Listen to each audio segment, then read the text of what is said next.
But we begin tonight with news that former Fox host Tucker Carlson will interview Russian President Vladimir Putin. Carlson will become the first member of the Western media to interview the Russian leader since his invasion of Ukraine almost 2 years ago. With no end in sight, tensions have been rising, and now U.S. President Joe Biden is taking aim at Donald Trump for sinking a deal to help fund Ukraine's war effort. The plot thickens. Former Fox News host Tucker Carlson confirming the speculation within a post on X that, yes, he will be sitting down one-on-one with the man, the dictator, behind an illegal invasion of Ukraine.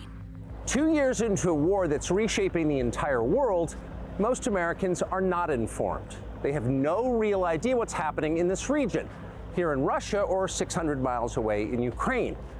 But they should know.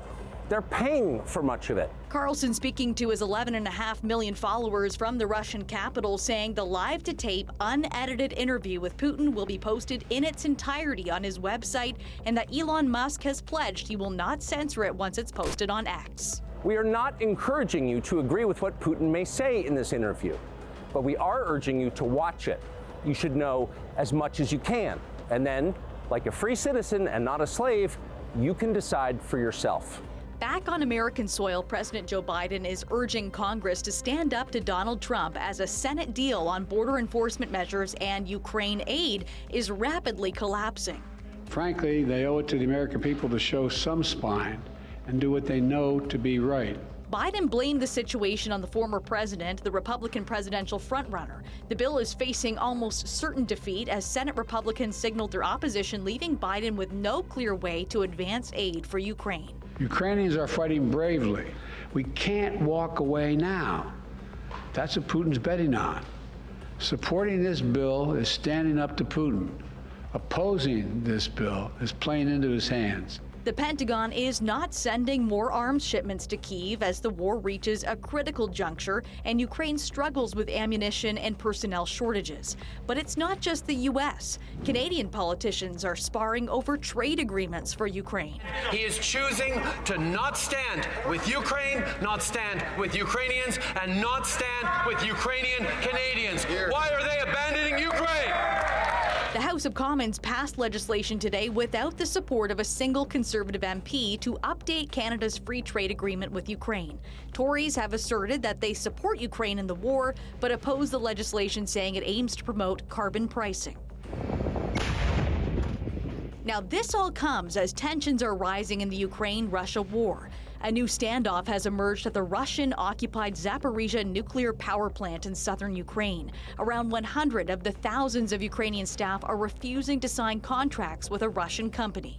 One of the most important things for me is to assess the operational impact of this decision. UN's nuclear watchdog chief meeting today in Kyiv with Ukrainian President Vladimir Zelensky, saying that another new problem is the situation with the nuclear fuel, which has been inside the reactors for years and is reaching the end of its useful life. We should be able to have a safety assessment, independent safety assessment of the status and the condition of this fuel. Elsewhere in Ukraine, Russia is being accused of killing a 2-month-old baby in a missile attack in Kharkiv.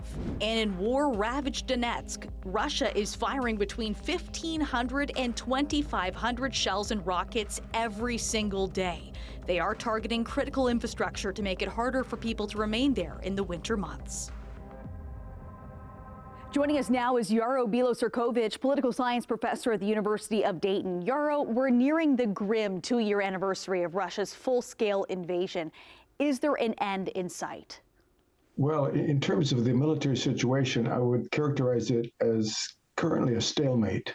So Russia's trying to go on the offensive, trying to gain some territory, partly because there's the Russian presidential election in March. So Putin's trying to kind of secure a few victories so he can kind of, proclaim that. Meanwhile, they're suffering a lot of huge losses, the Russians, both of personnel and equipment. They're trying to just overwhelm Ukrainian defenders. Meanwhile, Ukrainian defenders are still fighting fiercely, defending their land, their home, their culture. They're using innovative tactics. They're using drones, They're attacking Russian oil facilities. They're attacking some of their military facilities in Russia itself. They recently sank a naval ship off of Crimea. So while being outmanned, outgunned, lacking key ammunition and artillery shells, they're still fighting very innovatively, but they certainly need more military and economic support from the U.S. and other Western allies. It's very important. You know, speaking of support, we know that Republicans have just essentially tanked a deal to send more aid to Kyiv. How will this impact the war? Well, it depends how long in terms of what happens with the next, presidential election. Certainly Europe can kind of step in and help. They've provided some economic reconstruction aid. Various European countries are adding, I think Canada, et cetera, will help out. So it's a matter of holding on for this coming year, see how the presidential election pans out. I mean, Ukrainians certainly are motivated to fight and continue to fight. And, I think others in the West should see that this is a matter of global security, global democracy, rule of law, human rights. It isn't just about Ukraine, it's about the future internationally. Because again, if Ukraine were to fall, the rest of Europe is threatened, Taiwan is threatened, Russia's emboldened, China's emboldened, Iran, North Korea. So you have an axis of autocracies. And so if the democracies don't rally around this strategic, important democracy that's been fighting so well, right? And no Western troops, is all just the Ukrainians. So this is, something that is kind of very courageous and important to reinforce. And before I let you go, Jaro, I want to get your thoughts on the news that Tucker Carlson is interviewing Putin. He's not the first American to have interviewed the Russian leader, but there's certainly a lot to be said on social media today. What message does this send during the war? My reaction would be it's outrageous, it's offensive, it's immoral. Because again, Putin's an autocrat who's fighting a war, an expansionist war, an aggressive war, unprovoked. He's a war criminal. So, and if he does have that interview, he'll probably, ask him soft questions, because again, he's shown himself to be kind of pro-Russia, pro-Putin.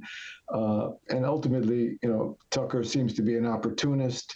Who wants sort of the controversy, wants the attention. Maybe he'll get some deals from Russian media outlets, et cetera. I mean, they give him a lot of publicity as is. So it would be very kind of problematic. And he's trying to influence American public opinion prior to the election. And of course, he does have a lot of followers that might blindly listen to him. It's certainly a dangerous time for democracy. Thank you for joining us tonight on Trending Now, Jaro. I appreciate it.